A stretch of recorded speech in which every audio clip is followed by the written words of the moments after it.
Berarti 0182 ya. Kemudian berikut ini berkaitan dengan konsep PSM kecuali ya, fire explosion, toxic relic, environment damage. Kecuali Pak ya, kita ada di sini kecuali. Jadi PSM itu mungkin di hari pertama sudah disampaikan Mas Elviska ya. Apa-apa aja tujuan PSM itu, salah satunya adalah mencegah terjadinya fire, explosion, toxic relics, dan environment damage ya, kerusakan lingkungan. Ya, ini masuk berarti. Terus keep the hazardous material in the pipe. Nah, ini artinya PSM itu mencegah tertumpahnya atau bocornya ya hazardous material dari dalam pipa ke luar pipa gitu ya, dalam tampungan keluar kan gitu ya. Nah, kemudian yang C ini slip, trips, fall, impact, heat, poisons. Ini maksudnya adalah bukan ranahnya PSM ya, tapi yang K3. Ya, K3 itu penanganannya adalah sesuatu insiden yang sifatnya itu kecil ya dari impact-nya namun terjadinya sering ya. Jadinya jawaban adalah C karena ini adalah kita ada kecuali. Kemudian dari PSM pun itu mengendaki aktivitasnya itu adalah safe design, implementability, serta proses ya.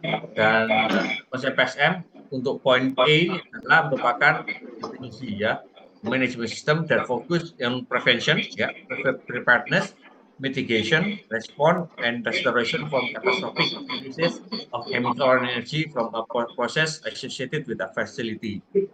Nah, itu ya. Jadi kecuali kalau kita PSM itu jawabannya adalah yang C. Kalau yang 12 elemen PSM kecuali apa ini, Pak? Yang mana, Pak? Pak. Ya, Safety leadership. safety leadership ya. Karena ya, tadi saya sampaikan dari 12 elemen Lenovo event, proses safety kompetensi, risk management, sustainability ini masuk dari 12 elemen. Kecuali safety leadership. Oke, selanjutnya inherently safer design strategy sebagai strategi PSM. Yang mana, Pak?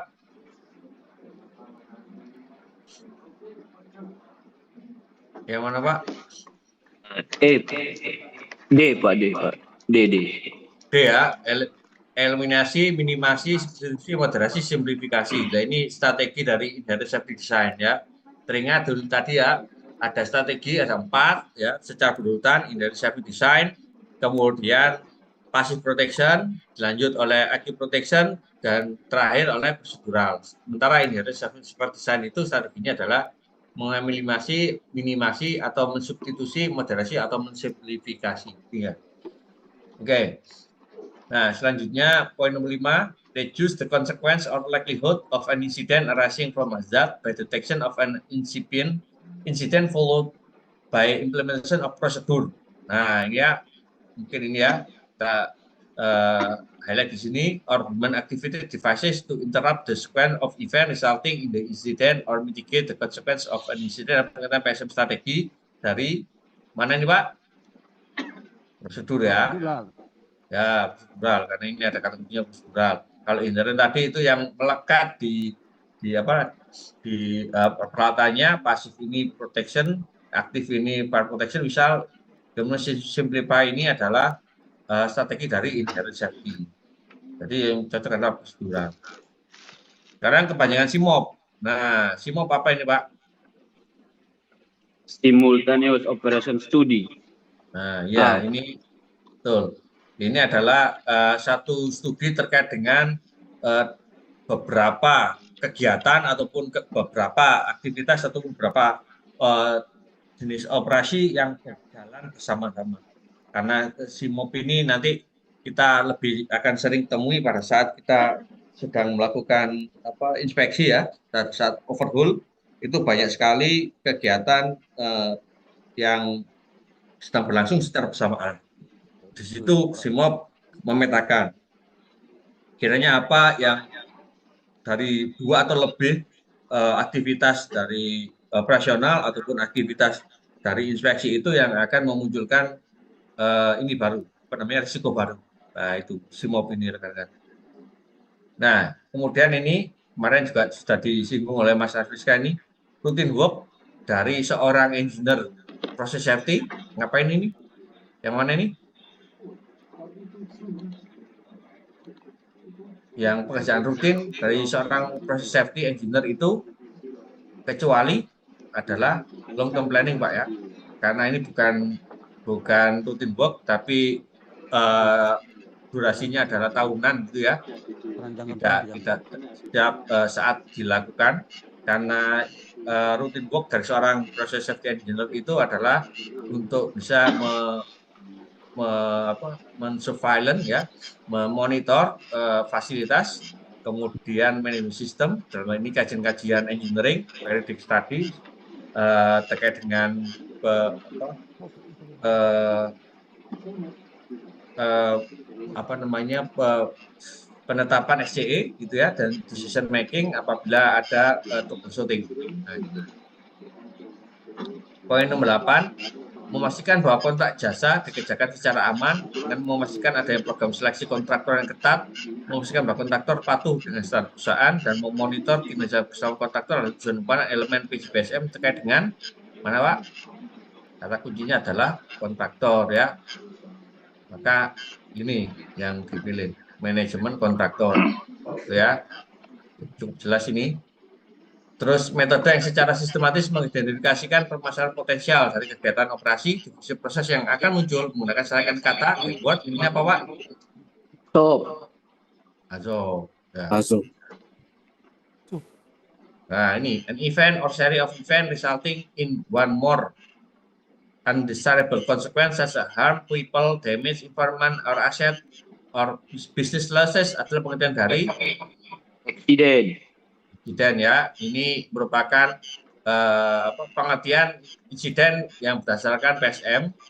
Jadi bedanya kalau insiden ini sudah terjadi ya, sudah menimbulkan kerusakan dan sudah menimbulkan kecederaan, itu yang nanti akan dipilih jadi pengertian insiden ya. Oke. Ini pun juga yang poin 11, urutan risk decision, ini kemarin juga dibahas oleh Mas Rizka ini. Yang mana, Pak? Kita dari tingkat yang paling detail, dari yang paling kualitatif hingga ke kuantitatif, gitu ya. Ini pastinya kalau what if itu paling basic ya, yang bisa kita lakukan. Nah, kemudian pilihannya apakah setelah what if ini FMEA ataupun LOPA, kemudian HAZOP, atau kebaliknya HAZOP dulu baru FMA, kan gitu. Nah, kalau FMA pasti nanti akan ada perhitungan di sana, LOPA pun lebih detail, maka yang relevan yang kita pilih adalah ini, Pak. Dari what if, kemudian menjadi HAZOP ya, dari satu risk decision yang paling sederhana, yakni what if, kemudian dilakukan satu risk decision yang lebih kompleks, namun masih dalam kategori kualitatif, yakni HAZOP, dan kemudian FMA, LOPA, FTA, dan ITA, ataupun BOTA itu ya. Jadi, ingat-ingat itu, Pak, ini pilihannya yang A, gitu ya. Nah, ini salah satu dari 3 stream baru dalam pengelolaan aset manajemen di pembangkit. Ini pun juga tidak hanya PJB sekarang, Pak, di PLN di PLN korporat, tingkat korporat ini merupakan satu hal baru, ada 3. Yang mana, Pak? Ini, Pak, pilih.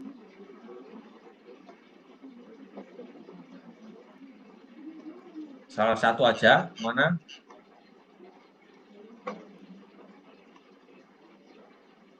C. Ya, Pak. Oke, C. Baik, lanjut. Kita kemudian diminta untuk mencari pengertian dari metode analisis dalam bentuk penggambaran secara grafis bagaimana suatu hazard dapat terlepas menghasilkan beberapa kemungkinan dampak, merupakan pengertian dari, nah ini tadi yang sempat saya jabarkan ya, terkait dengan voltage ya, bagaimana satu hazard itu kemudian menghasilkan satu main event, dan ditetapkan juga terkait dengan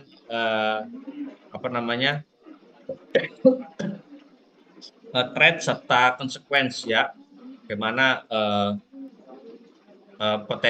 penyebab serta kemungkinan eskalasi dampaknya. Itu botais. Oke, selanjutnya nomor 14, menyediakan sistem prosedur dan izin-izin kerja aman. Nah, ini kata kuncinya ini ya, kerja aman yang terintegrasi untuk melindungi pekerja dari bahaya dan mencegah pelepasan bahaya proses atau energi yang tidak terkendali pada setiap aktivitas dalam operasi di kerja. Ini adalah tujuan dari elemen proses safety, praktek kerja aman ya. Nah, itu dari 12 elemen itu ada salah satu elemen yang digarap oleh bidang K3, yakni praktek kerja aman. Nah, kemudian ini rekan-rekan sekalian, yang nomor 15, plan development. Nah, ini tadi ya, mana dari rangkaian urutan ini yang menggambarkan life cycle engineering ya. Tadi kita kalau saat ini kita berada di fase production ya, fase operasi dan pemeliharaan. Namun sebelum itu akan ada fase development tadi yang juga dipertanyakan oleh Mas Andreas ya, terkait dengan fase development itu ya. Fase development intinya adalah fase yang dimulai dari tahapan konseptual dulu, rekan-rekan. Kemudian menginjak ke proses desain, ya, proses desain, kemudian baru engine desain, serta baru lakukan construction serta commissioning. Jadi ini jawabannya yang A. Ya. Selanjutnya nomor 16. Elemen proses safety yang termasuk dalam pilar mengelola risiko adalah sebagai berikut. Apa ini? Yang mana ini? Elemen proses safety yang termasuk dalam pilar mengelola risiko adalah, jadi tadi saya menyampaikan bahwasanya kalau di elemen SMK 2 itu ada lima elemen ya. Kalau di PSM itu ada 3 pilar. Nah, pilar yang paling bawah itu adalah mengelola risiko ya. Dan yang masuk dalam pilar mengelola risiko adalah satunya adalah audit dan peninjauan ulang, rekan-rekan.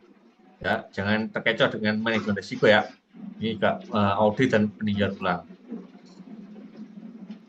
Nah, selanjutnya nomor 17, reduce the consequence or likelihood of an incident arising from hazard through device which do not require detection of an incident or action by any person or devices. Nah, kita ini kata kuncinya ini ya, do not require detection ya, tidak memerlukan satu perangkat detection ya, tidak memerlukan action juga dari orang ya, ataupun peralatan yang lain.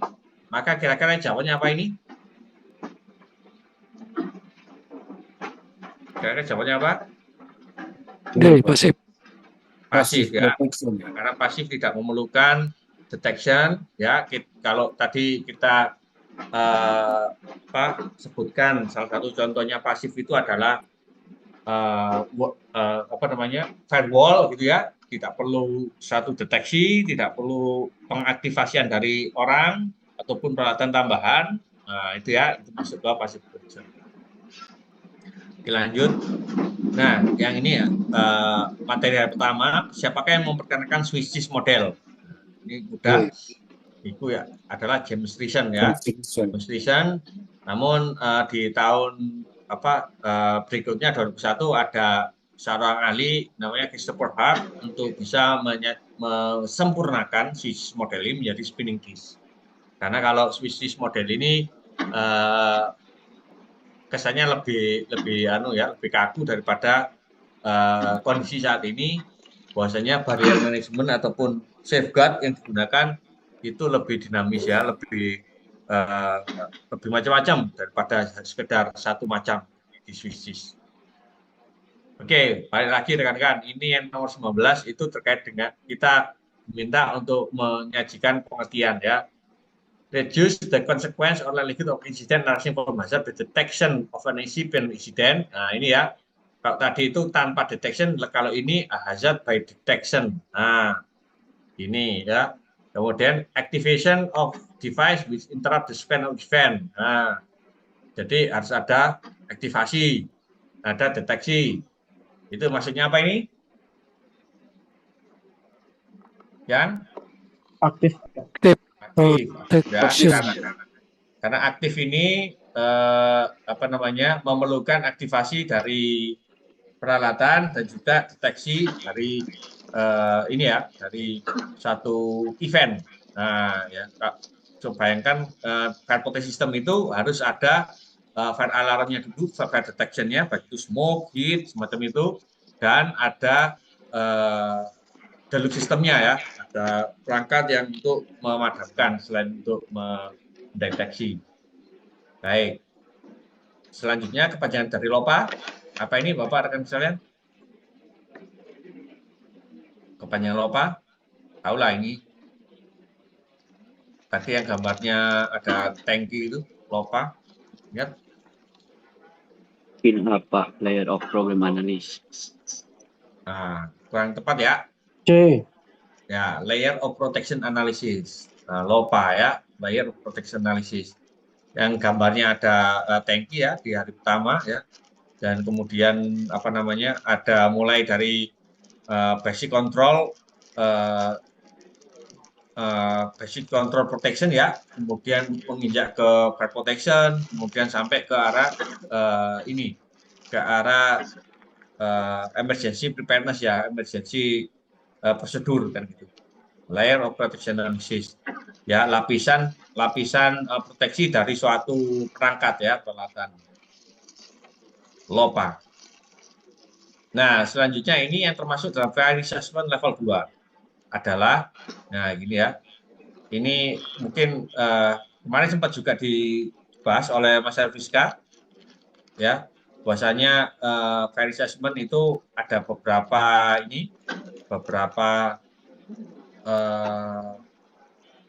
tool yang digunakan di sana, ya.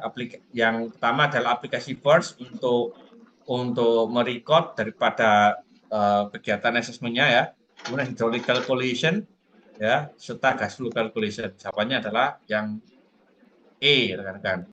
Semua benar. Jadi kalau hydraulic calculation itu kalau rekan-rekan dibutuhkan, kalau rekan-rekan itu membutuhkan ataupun lagi mendesain suatu pemadam kebakaran berbasis air ya. Kalau mendesain sprinkle ataupun mendesain hidran, penyimpanan hidran, itu dilakukanlah hydraulic calculation ataupun mengevaluasi yang existing. Sementara kalau gas flow calculation ini digunakan untuk menghitung kecukupan dari gas yang nanti dipasang di cubicle room ataupun di apa namanya di switch gear kan gitu. Nah, ini gas flow calculation. Nah, oke. Selanjutnya nomor 22, quality, consistent and adequate evidence or procedure control by sufficient verification evidence dan prosedur merupakan conformance criteria level. Tadi ya, saya sampaikan di unit kami masih di tataran 2,5 ya. Nah, itu kalaupun yang disampaikan di sini adalah kriterianya adalah quality ya, sudah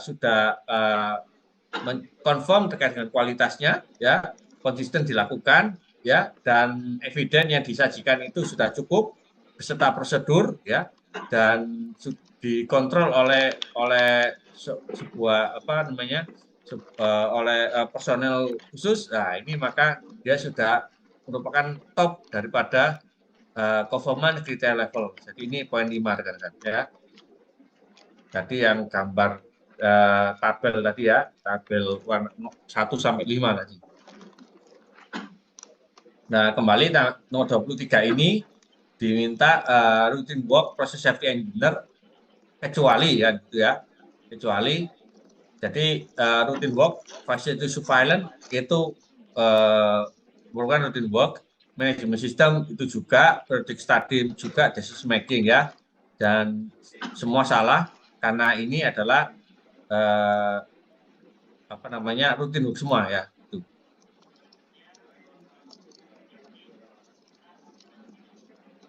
Oke.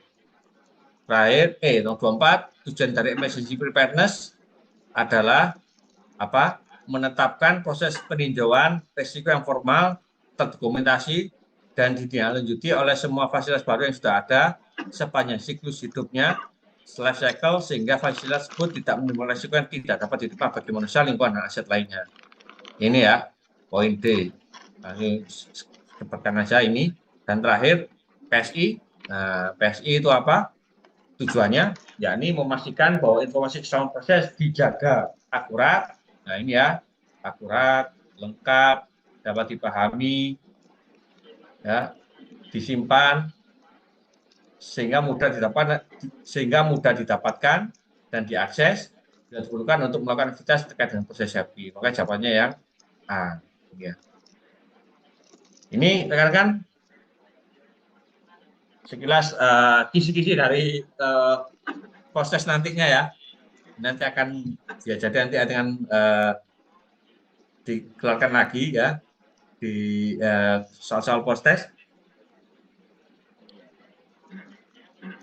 Untuk materi nanti saya rapikan untuk bisa saya share ya terkait dengan materi total 3 hari ini karena memang kemarin saya berkolaborasi dengan Mas Rizka terkait materinya di hari pertama, kedua, dan 3 ini untuk nanti bisa dibagikan ya di WA Group.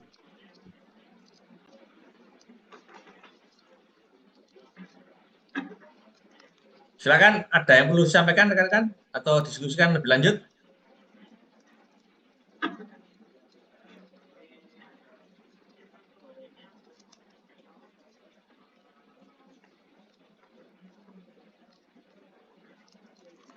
Oke, kalau nggak ada, saya akan tutup ya dari ini.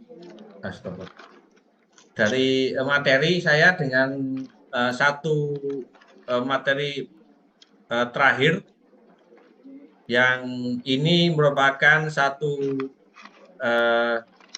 bahasan ya, yang dinamakan watermelon effect ya.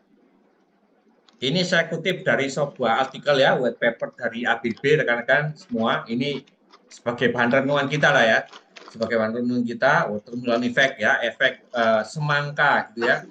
Nah, kemarin sempat ya disampaikan oleh Mas Rizka bahwasanya ini tipikal PJB dulu ya, bagaimana ada 29 major accident event dalam kurun waktu 12 tahun ya, baik itu di component facility, boiler, generator, turbin maupun trafo. Nah, namun seiring dengan itu tahun kemarin 2019 ini saya kutip ya, walaupun cukup lama namun masih berkesesuaian rekan-rekan, kita memiliki banyak award ya terkait dengan penghargaan K3. Sementara di balik itu banyak accident sebenarnya. Ya. Nah, ini kembali ke kita sebagai pengguna bahwasanya kondisi sesuatu yang tampak dari luar itu tampaknya hijau, yang kemudian saat kita telusuri ataupun gali lebih dalam ya, tidak terlalu dalam, tapi itu merah, itu seperti halnya semangka ya. Itu saya kutip dari ABB white paper ini. Jadi suatu perusahaan yang tampak hijau dari luar, namun ternyata bagian dalamnya merah. Nah, ini adalah yang disebut watermelon effect. Sesuatu yang paradoks ya. Ada satu kondisi award itu segitu banyaknya, namun kondisi real di lapangan itu masih banyak terjadi suatu insiden. Nah, kemudian ini yang dibutuhkan dalam menghadapi kondisi sedemikian rekan-rekan itu adalah suatu sikap ya, suatu sikap yang sebenarnya itu adalah sikap yang tidak merasa nyaman ya ketika menghadapi suatu kondisi yang sebenarnya itu harusnya dia itu kondisi yang membahayakan namun tidak terjadi suatu insiden. Nah, itu namanya chronic sense of unease, rekan-rekan. Jadi melalui PSM ini diharapkan rekan-rekan ataupun pengelola daripada unit, instalasi maupun fasilitas itu memiliki chronic sense of unease, yakni mereka yang mengevaluasi tidak adanya kejutan sebagai alasan kecemasan bukan kepuasan ya. Jangan serta-merta kemudian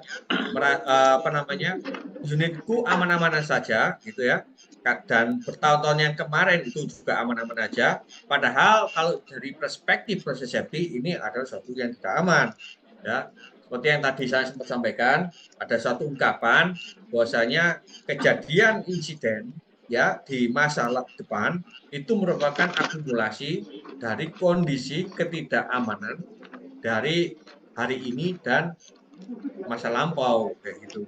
Jadi saya tidak benarkan bahwasanya kita itu terbuai oleh pencapaian kita ya dari award dari apa namanya dari penghargaan-penghargaan ya untuk kemudian gunakan sebagai pembenaran bahwasanya saat ini kondisi kita sedang aman-aman saja ya.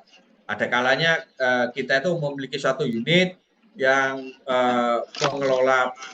mengelola apa namanya combustible fuel atau flammable fuel semacam HSD semacam itu ya ataupun apa ya gas sebagai fuel itu tanpa adanya strategi untuk pencegahan insiden. Misal tidak tersedia adanya foam system di storage fuel storage system semacam itu ataupun tidak tersedia deluxe spray system ada di apa namanya tangki minyak. Nah, itu harusnya adalah bukan suatu hal yang kita anggap suatu hal yang aman gitu ya.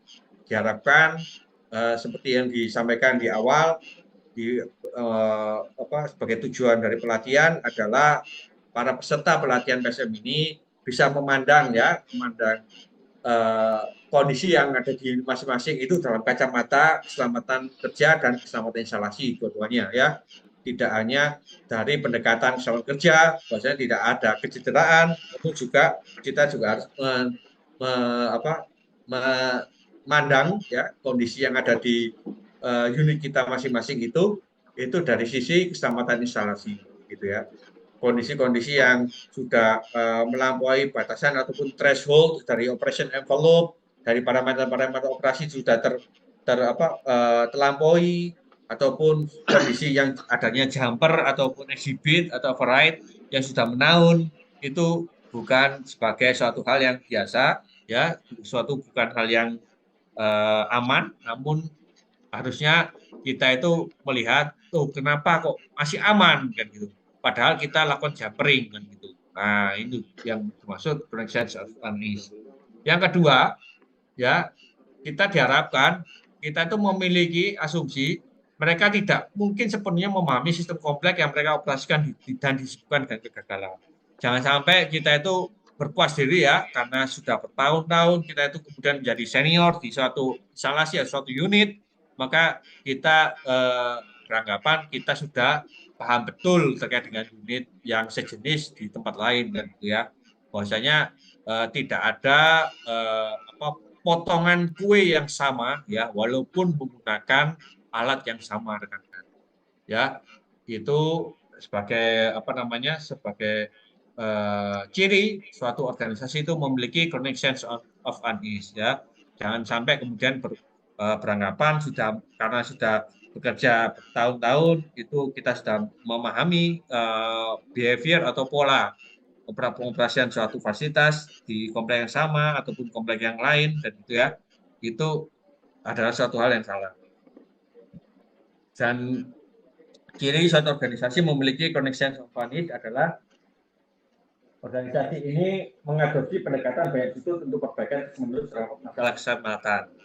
Ya, ini pun bisa jadi tolak ukur ya dari suatu organisasi ya. Contohnya PLN ini rekan-rekan sekalian yang semula bertahun-tahun ya, bertahun-tahun selama PLN itu berdiri itu hanya fokus pada keselamatan jiwa kan gitu ya, dan baru tahun 2022 ya itu kemudian berusaha untuk mengadopsi dari konsep dari proses safety management ataupun keselamatan instalasi.